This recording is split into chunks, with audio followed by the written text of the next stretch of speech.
करायचा।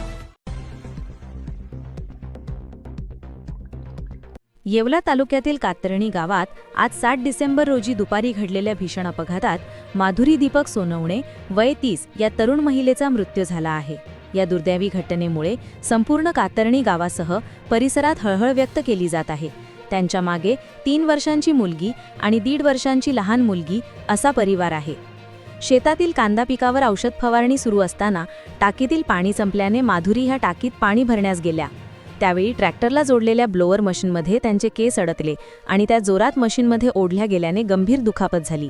नातेवाईकांनी त्यांना तातडीने मनमाड येथील रुग्णालयात हलवले, मात्र प्रकृती गंभीर असल्याने त्यांना पुढील उपचारासाठी उपजिल्हा रुग्णालय येवला येथे हलवण्यात आले। डॉक्टरांनी तपासणीअंती त्यांना मृत घोषित केले। येवला ग्रामीण रुग्णालयात शवविच्छेदन करण्यात आली असून त्यांच्या अंत्यसंस्काराची प्रक्रिया रात्री उशिरा कातरणी येथे पार पडणार आहे।